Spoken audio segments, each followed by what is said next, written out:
बोले क्या गुरु महाराज कई बार आज्ञा दी जाती है लेकिन लगता है कि ये ठीक नहीं है, वो आज्ञा जो मिली है वो संभव ही नहीं है, व्यवहारिक भी नहीं है और सही नहीं लग रहा, तो क्या करना चाहिए? तो गुरु महाराज जब पता क्या बोले, गुरु महाराज बोले जब आज्ञा दी जाती है ना तो उसको मना मत करना, कर देना, और करने पर अगर समस्या आए तो फिर प्रश्न पूछने का अधिकार आपको है, तब अपना संशय आप दूर कर सकते हैं। लेकिन आप एकदम मना नहीं कर सकते, भाई मैं नहीं करूंगा।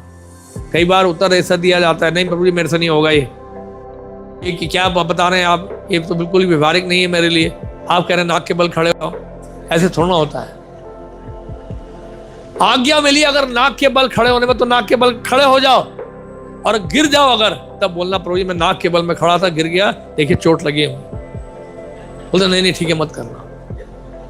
आप समझ रहे हैं? तो ये पॉइंट है कि जब कुछ कहा जाए हम मना ना करें, करें जरूर, लेकिन करने पर अगर कोई दिक्कत आती है, समस्या आती है, उसके ऊपर चर्चा की जा सकती है, और अगर बहुत ज्यादा तकलीफ है तो सेवा फिर बदली भी जा सकती है। लेकिन मना करने पर क्या होता है, गुरु की आज्ञा का पालन ना करने पर क्या होता है, गुरु अवज्ञा का अपराध लग जाएगा, नाम अपराध हो जाएगा, फिर गुरु अपराध भी हो जाएगा।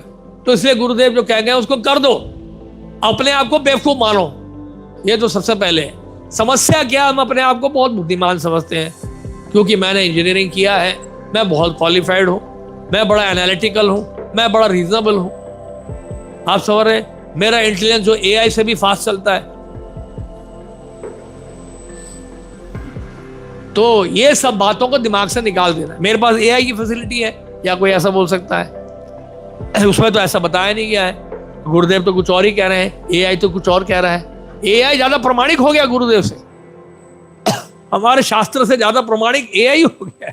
ऐसा समय भी आ जाए, पता नहीं कलयुग है ये तो वो सब भूल कर हमें अपने आप को बेवकूफ मानते हुए कर देना है। करने पर अगर कोई दिक्कत आती है वो चर्चा की जा सकती है। तब जो है दिक्कत से सहयोग करना है, हमें एक दूसरे का सहयोग करना। हम यहाँ पर भक्त बोलते हैं प्रभु जी ऐसा तो नहीं है कि हमें गुलाम बनना पड़ जाता है। यहाँ पर दास का मतलब क्या है, यही है जैसे राजा महाराजाओं के दास दासियां होते थे, पता है ना आपको? जो बड़े बड़े राजा होते थे उनके हजारों दास दासियां होती थी महलों में, वो कभी ना बोल ही नहीं सकते थे, हाँ ही बोलना पड़ता। दास का मतलब ये होता है एक्चुअली, आप बोलेंगे वो दास तो नहीं है कहीं है कि हम कहीं गुलामी कर रहे हो, कहीं हमारा शोषण हो रहा हो, तो उसका उत्तर बड़ा सरल सा उत्तर है कि अच्छा है कि हम कृष्ण के द्वारा शोषण किया जाए। माया के द्वारा शोषण करने से अच्छा है हमें कृष्ण के द्वारा शोषित हो, वो ज्यादा अच्छा है। क्योंकि अगर कृष्ण हमारा शोषण करेंगे ना तो हमारी इंद्रियां शुद्ध हो जाएंगी, और माया के द्वारा अगर शोषण होगा आवागमन के चक्कर में फंस जाएंगे, दोबारा संसार में आना पड़ेगा।